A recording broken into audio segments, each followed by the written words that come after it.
Well, this morning I have the pleasure to introduce Helen Cortez. She was appointed assistant Zen teacher by Ruben Kavito. Is that how you say his last name? I've talked to him several times. He's with SMU, and he's actually given us he gave us the lead for last week as well. So we've been doing a lot with SMU. Anyway, she was a Zen teacher by him in June of 2006. She's confirmed by the Yama Raud. Yamada. I'm not going to pronounce it right. She has been practicing Zen for the past 19 years. Helen is a guiding teacher of the Forest of Peace Zen group in Sand Springs, Oklahoma. She continues to study under the guidance of Kavito and assists him in teaching duties. She's also an executive director of the Maria Cannon Zen Center in Dallas. She's a practicing Catholic, and she's, is that right? Yes. And she's an oblate of the Osage Monastery. It's our pleasure to have you. Thank you very much. Good morning. Would you rather that I stand up? I know I'm a little short. I was planning on sitting down, but I think I'll just stand up. Can everybody hear me from the back? Okay. I know I was just talking with Mal on our way up here, and he was telling me that during the last class of Hinduism, people came in their native costumes, and that was quite impressive. I wish I came with a costume. My only costume is my true self, and that's exactly what Buddhism is all about. Nothing that beclouds an individual, but just seeing things as they truly are.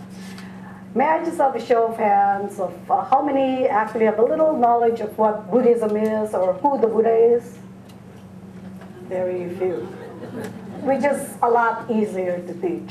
Yeah, because I was asking Mal, what can I do to this class? And he said, it's going to be Buddha 101 or Buddhism 101, and which is really very, very simple. I have had the opportunity of teaching Zen to a lot of high school kids. But these high school kids, before I go to their class, they have already read a lot about Buddhism. They've already done their homework. Okay, so it's quite different from the approach this morning. So if you want to learn about who the Buddha is or what is Buddhism, actually I can close my laptop, I can shut off everything, and what did the Buddha teach? Really, I don't have it there, but I have it here. It's simply to stop and see. Stop and see. But before we go to that, of course, we need a little background of who the Buddha was or is. We were on a radio interview when I organized this Women in Buddhism.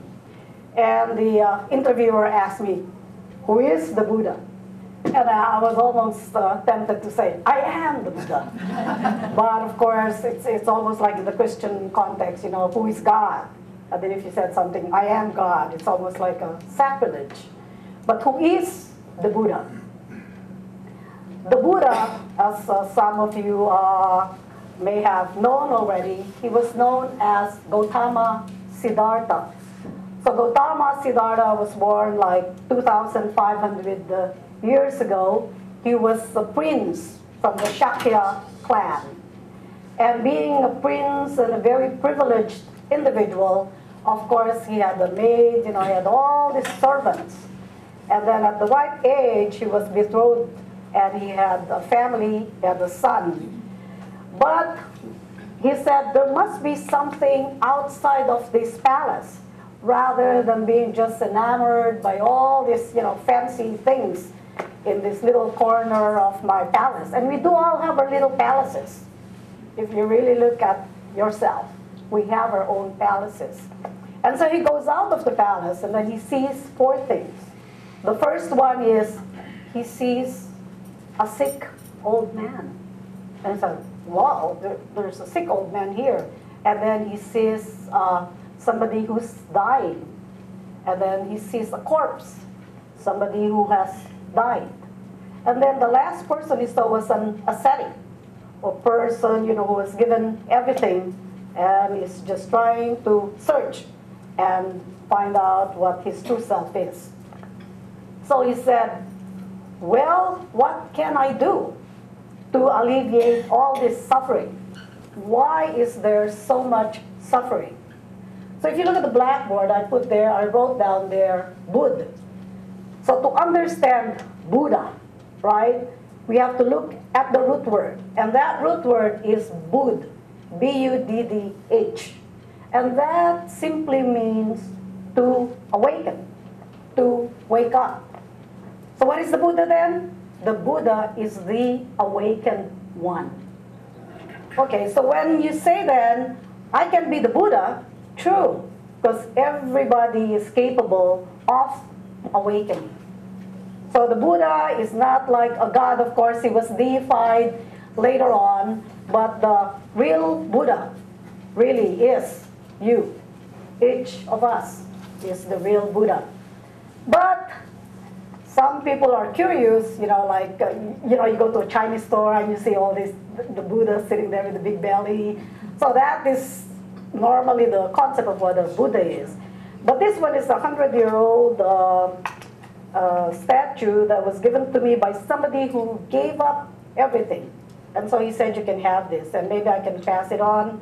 So this is like a 100-year-old Buddha that a person in Japan would put on his altar.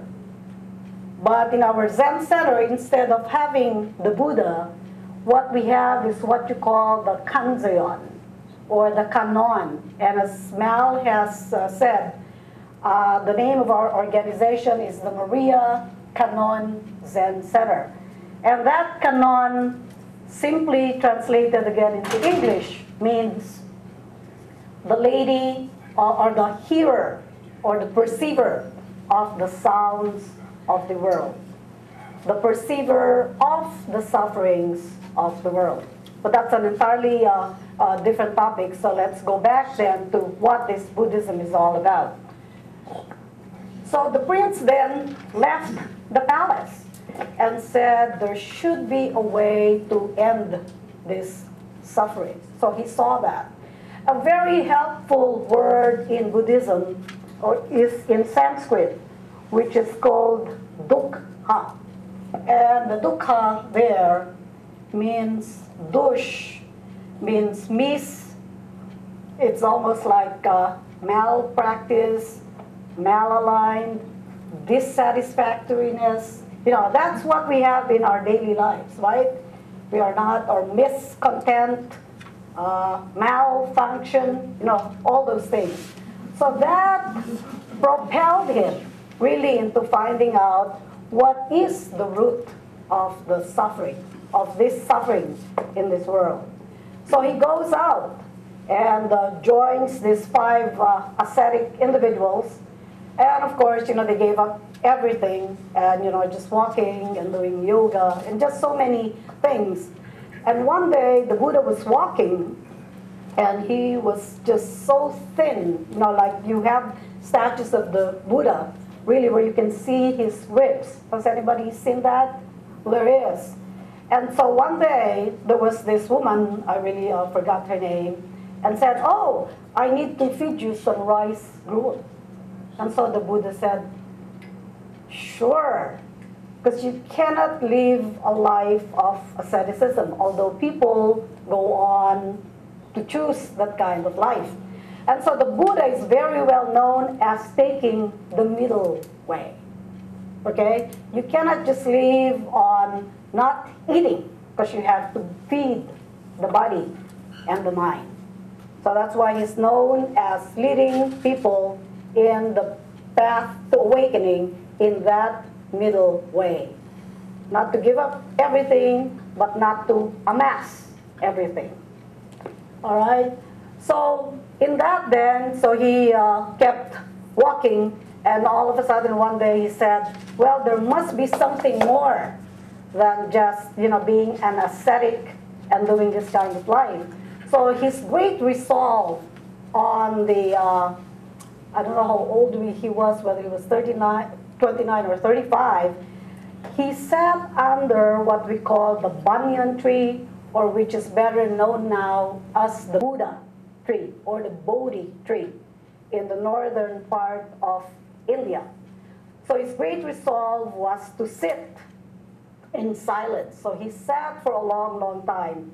And then on the 8th day of the 12th month of the year, he came to that realization. So there is always that expression of enlightenment. He has seen the truth. And so everybody somehow, when you talk about enlightenment, you think about big things, explosive events in one's life. And then you will realize that in everyday life, it doesn't have to be anything explosive. But it could be a very, very simple realization of the truth. So he sat there, and on the 8th day of the 12th month of the year, so he was sitting there and just gazing on the skies. He saw the morning star. Okay, that must have been what? Venus? No one asked that. So he was sitting there and he saw the morning star, and it just dawned on him. So what was his expression? I am the great wide earth, the moon, the stars, the rivers, the mountains, all sentient beings are one. And so he just sat there and sat there and sat there, and of course all with the illumination and the enlightenment of seeing things as they truly are. And somebody said, okay, now that you have realized your true self, don't you think it's time to share that with everybody? Instead of just, if you discovered something, the first impulse is, hey, I found something, right? Eureka! Then you share it with others. So somebody encouraged him to say, why don't you share with the rest of humankind what you have discovered? So the Buddha then, his first discourse is what we call the Four Noble Truths. Okay, the Four Noble Truths. The first one is, he says, life is suffering. The second one is, there is a root of suffering. And then the third one is, there is a way to healing or uncovering the truth. And then the last one is, the way to uncover the truth is through the Eightfold Path. So let's go first to the first. Life is suffering. Oh, is that suffering? Okay, life is suffering. When we talk about suffering, we usually look at suffering as a misfortune. But another way of looking at suffering is through the spokes of a wheel, which is actually what this word is all about. So if you had this wheel, right, and it had these spokes like that, what happens then is, if one of the spokes is missing or malaligned, what happens to the wheel?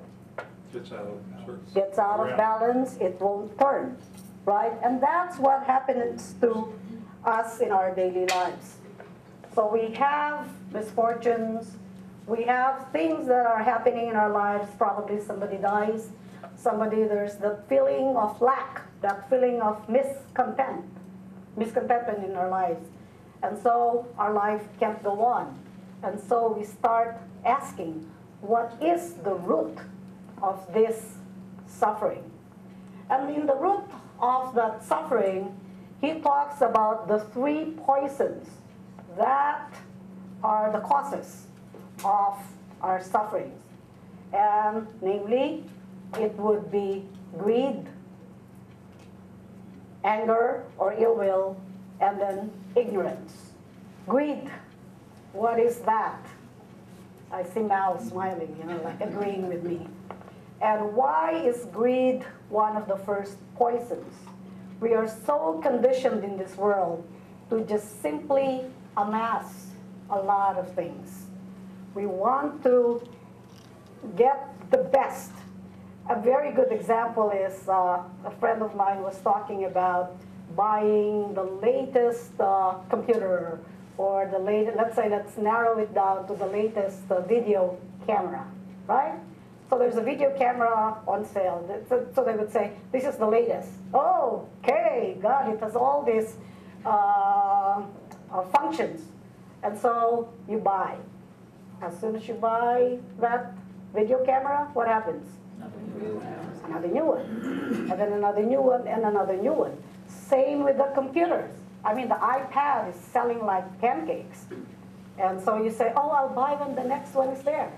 As soon as you buy that iPad, what's Apple doing? I'm not trying to tell. But what is it doing? Then wait for the next one, and a new one will come. And so because we are so conditioned with this, even the cars, if you look at the cars, you know, you buy one, we used to drive all these manual stick shift cars, and then now we have all the automatic. Now we have, they were talking about a car that you don't even have to do anything, it will drive by itself. And so that's how we are. We always want to get more and more and more. There's nothing wrong in getting more and more and more. What happens is if you get more and more and more, and you get stuck with what you have, then again you start asking your question, is this all there is to it? Right? So what happens then? The second poison is what we call anger or ill will. What causes anger among us? There is so much ill will in this world. A very simple example is religion. You know, like, I have the only true religion. And if you look at the world, that is the one that really separates all the nations. And even among ourselves. Even in the practice of Zen, you know, we still have different schools. Even in Buddhism, what did the Buddha teach? One sect would say, but this is what the Buddha taught. And then you go to another sect, no, this is what he taught. So we keep really reinventing things. And it's almost like the world of competition, of I am better than the rest. The last one is ignorance. Ignorance, in other words, would be our delusion of seeing things as not as they truly are. We like to live almost in a world of fantasy and not realizing, you know, the woundedness of the world. One thing nice is that he also prescribed 3 antidotes to these 3 poisons. So those 3 antidotes are, if you have greed, then develop generosity. If there is ill will, there is goodwill, correct? And if there is ignorance, there is that wisdom to see things as they truly are. And with all these then, the antidotes, what happens then is that you remove the clouds of the I-me mind, because that's how we are. We are so absorbed in my I-me mind. So remove these clouds, and now you are able to see people, or to see things as they truly are, or as they say, see things in wisdom and compassion. So the third noble truth then is there is a way to healing of uncovering the truth. There is a way. That's what the Buddha taught. And then he talks about the eightfold path as the way to uncovering the truth. These are the eightfold paths: the right view, right thought, right speech, right action, right livelihood, right effort, right concentration, and right mindfulness. In my training at the Zen Center, the emphasis then is on these 2, right concentration and right mindfulness. And so what is that then? Right concentration and mindfulness. Then we come to the practice of Zen meditation, and that's where I come from. I'm sure some of you have had friends who come from a different tradition, probably from the Theravada or Tibetan or a different kind of Buddhism, Pure Land, Lotus Sutra, just so many. But in the tradition where I was trained, it is what we call the Zen tradition. And that's why somebody, I forgot who welcomed me, and said, oh, I'm glad we have a Buddhist here. And I said, yeah, you can say that. But at the same time, I continue to practice my religion. I was raised Catholic, and I continue to be a Catholic. So what does it mean to be a Buddhist then? Do you have to give up your religion? No, you don't. In the Zen Center where I come from, all faith traditions or no faith tradition are welcome. So we would have a few Buddhists there, but our teacher being Ruben Abito, who was a Jesuit priest himself and who studied Zen in Japan and who now teaches world religions in SMU, has invited or attracted a lot of people from different faith traditions. So in the beginning when I was doing my practice, my sister, who is not, I would not say ultra Catholic, was almost a little upset. Like she said, oh, now you are giving up Christ. You are not practicing Catholicism anymore. And so it was a struggle. And even for me, for instance, it was very, very hard to, go to the Zen center and do practices like bowing. So we put our hands in a prayer position like this, and then we bow. And so the question is, why are you bowing? Are you bowing to somebody out there? No, it's not. It's when you bow in the Eastern tradition or Eastern, Southeast, particularly Southeast Asian countries. Here in the West, what do? We shake hands, right? Or we give another person a hug. In Southeast Asia, what they do then is they put their hands in the prayer position this way, and they simply bow. And in India, they often say, namaste. And I'm sure you've seen that in a lot of stores. And namaste simply means, I honor the divine in you. Okay? So when you bow to another person, it's a very reverent way of acknowledging the presence or the divinity of another person. What was I saying? I got lost. Yes? When you say that you're honoring the divine in terms of your Christian background, do you interpret that to be like the Holy Spirit in that? Not necessarily. It's just recognizing your presence as an entire human being. Obviously, you're recognizing the divine. The divine, yeah, but let's not equate divine in the Christian sense. So that's not what it is. Okay, so I'm done with the life of the Buddha, and we are now in the practice of Zen. Yes, sir. Was the Buddha like a practicing? Was it like Hinduism or?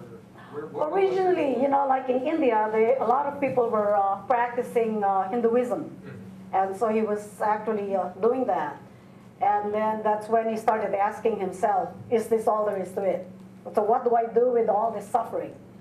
So that's when he pursued this path, which is the middle path. So in the practice, yes, no. So the Buddha is not a god, then, or is it a god? Good question. In Buddhism, they really don't consider the Buddha a god because he's just another human being.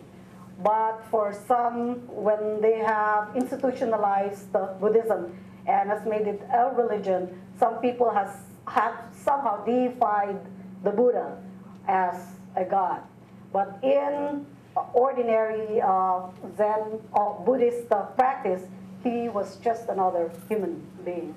So that's why I was saying in the beginning of my talk, any of us is the Buddha. We are the Buddha. Because we can all awaken. So now I would like to jump into the practice of Zen, which is really the focus of our practice at the Maria Canon Zen Center. And so the question is, what is Zen? Zen. I'm sure you've seen a lot of books in the bookstore, or probably there's even a Zen bakery now in downtown. Just so you know, it's a Filipino bakery. And yeah, just so it's Zen in the art of archery, just so many things. Zen furniture, you know, they use it. So, but what is Zen, actually? What is Zen? And in our small book at the Maria Cannon Zen Center, the way we define Zen is just simply awakening to the dynamic reality of the present moment. Awakening to the dynamic reality of the present moment. So if you look at each word, if Ruben were here, he could probably talk about awakening for like hours and hours. But we can't do that. So what does it take then to awaken to that dynamic reality of the present moment? That present moment that we're talking about is not 10:20 or 10:22. All right? That present moment that we're talking about is that eternal now. Eternal now, which is timeless and boundless. I see Mal with all this frowns in his eyebrows. So which is, timeless and boundless. And that's what happens when we sit in Zen.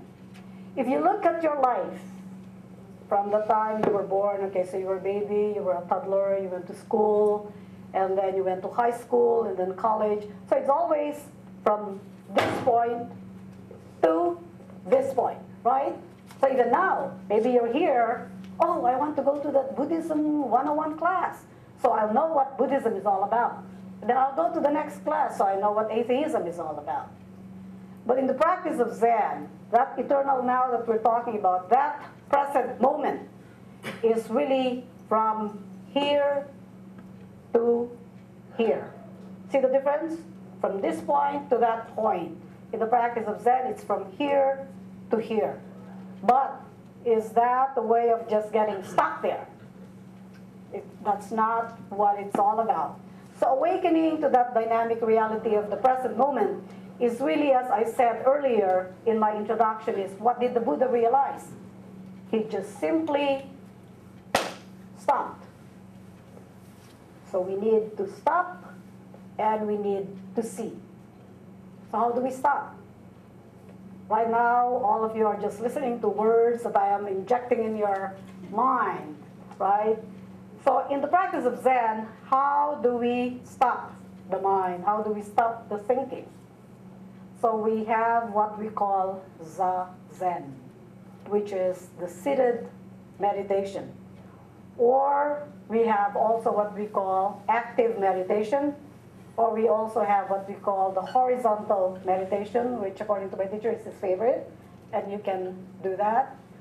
So what do we do when we stop and take a pause in our life? How many of you have ever done that? Like really stop, sat down, and just breathe. Has anybody done that? Good. And what is this practice, may I know? It's just meditation. Meditation. Anything like centering prayer? You familiar? Yeah, okay. Centering prayer is not that different from Zen meditation. So what is asked of you then when you stop? So there are just 3 things that you can do, and I'll give you an opportunity to do that. The first one is really to have the correct posture. And to have the correct posture is really to sit straight.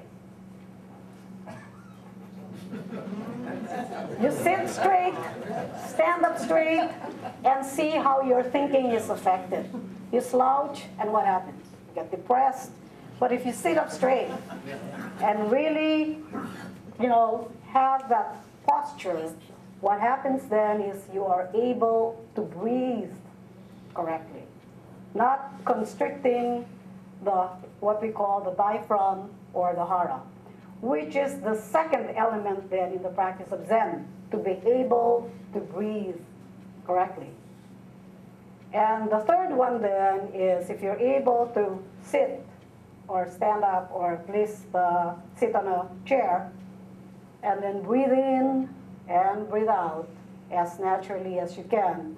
So the third one then is you will be able to still the mind and have that clarity. Of course, this is all foreign to you. What I would ask Mal later on, because I'm coming back after 2 weeks, is we will have a lengthier way of doing this together, of practicing it together. And from now until I come back, I would challenge you to even just stop and pause and sit even for just 5 minutes and see how different your perspective of life is.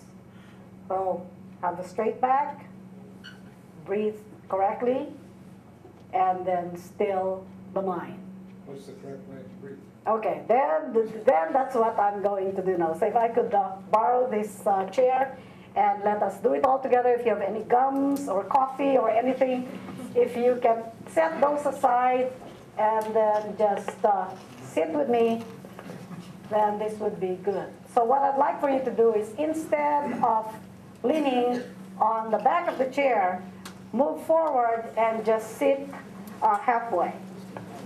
Okay? We always like to be comfortable, but this is not being uncomfortable, but this is really a way of waking up. All right? So now you can see that your back is straight. Can you feel that stretch on the back? All right? So now let's sway front and back, and then sideways. Oh, that's nice, huh? It's like the wave. Okay, so let's stop then, and then you will notice you're at the center of your being. I would like to introduce a way of meditating. For some of you, usually they have the hands on your lap like this, but a way to meditate in the Zen tradition, or even in other traditions, is very simple. So you put your left hand on top of your right hand, the palm facing up like this, all right? And then join the thumbs together, forming an oval. All right, very good. And then just lay your hands then on the upper thigh this way.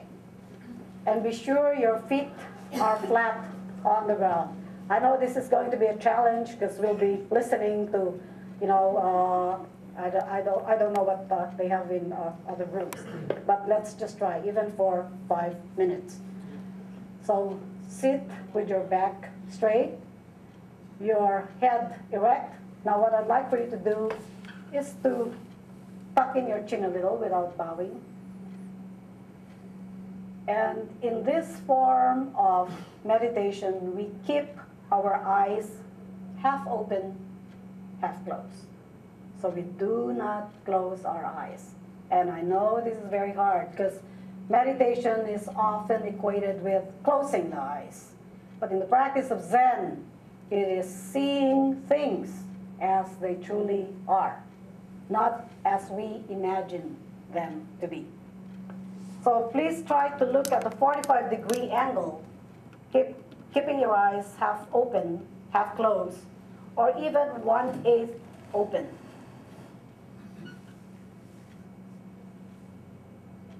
And now we go to the breathing.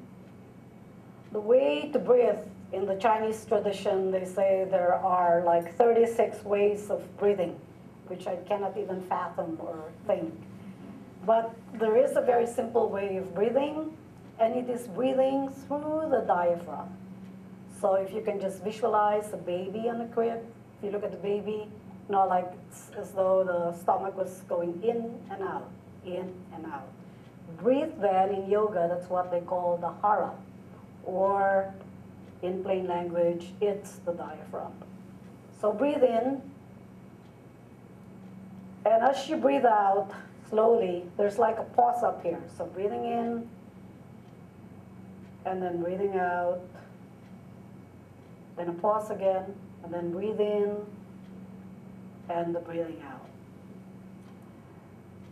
So there are several ways of doing the breathing. There's what we call the counting of the breath. And the counting of the breath, it's very simple. You breathe in, And as you breathe out, silently count 1 to yourself. Then inhale again. On the out breath, 2, until number 10.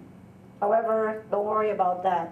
Since we all come from a Christian background, what I'd like to introduce then is just simply say a word, probably, that you resonate with.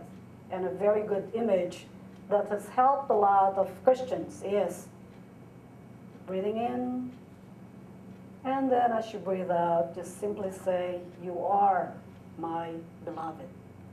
Breathe in, and as you breathe out, just say, "You are my beloved." Or just simply, "beloved." Whatever word you choose, it's almost like that sacred word in centering prayer. For those of you who don't want to think about anything, just follow the breath. So breathing in, and then breathing out. So the third element then is you think you're there, right? So you're sitting with your back straight and saying that word on the out breath. However, the mind keeps on thinking. It's almost like impossible to stop the mind. And we refer to that as the monkey mind. So what do we do with our thoughts? So we breathe in, and then we breathe out. If you can see yourself simply like a mountain, you know, the mountain, usually you have clouds hovering over the mountain. Treat your thoughts like the clouds. The clouds come and they go. They come and they go. And then just simply take a deep breath again. And then continue with breathing. So I'd like to do this for the next 5 minutes. I wish I had a bell. I forgot to bring my bell. But do you have a bell, sir? Well, right now. Oh, what is it? Oh, a cowbell. Okay, very good. I know the iPod has a timer for meditation. Okay, so I'll just ring the bell. Oh, before that, what I'd like to do is just simply to introduce to you then the gasho, or what we do in the Eastern tradition. It's very simple. So we put our hands in the prayer position this way, and then we bow. All right? So that's the beginning. And then, so now put your hands in this position. Sit up straight. And then I'll sound this bell, and then for the next 5 minutes, we will sit in silence.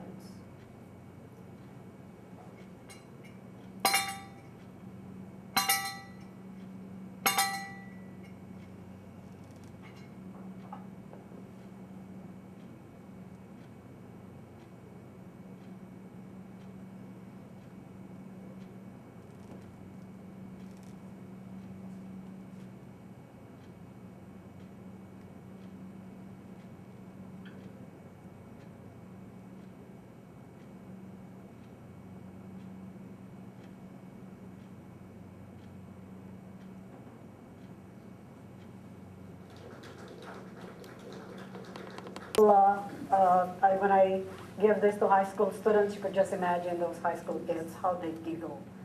They wouldn't stop.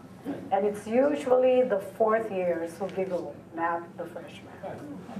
Yeah. So it's the quietest this class has ever been. Oh, very good. Thank you. Thank you. So anyway, that's what we do at the Zen Center. We sit for like an hour and a half. So you say to yourself, what are these crazy people doing, huh? Just sitting there. But if you, a very good example is, I don't know if you've heard about the story of Mother Teresa of Calcutta, right? She was a saint, canonized. Has she been canonized saint? I should know that, right? Maybe Catholic. Anyway, when she was interviewed by Dan Rather, Dan said, Mother Teresa, I'm curious. He goes, how do you pray? And Mother Teresa, in all her wisdom, just said, I sit in silence. And so Dan Rather was dumbfounded, like, what is this nun telling me? How could you just pray and sit in silence? And so his next question then was, because he wasn't satisfied with Mother Teresa's response, how do you know that God is listening to your prayer? How do you know that God is responding? And again, Mother Teresa, like, he just doesn't get it. So Mother Teresa responds with, God also sits in silence. So if you really try to discover that silence interiorly within, then you'll really open yourself to an entirely new realm of what we call emptiness. And it's a very big word in Buddhism. But this kind of practice will not take you away from your faith tradition.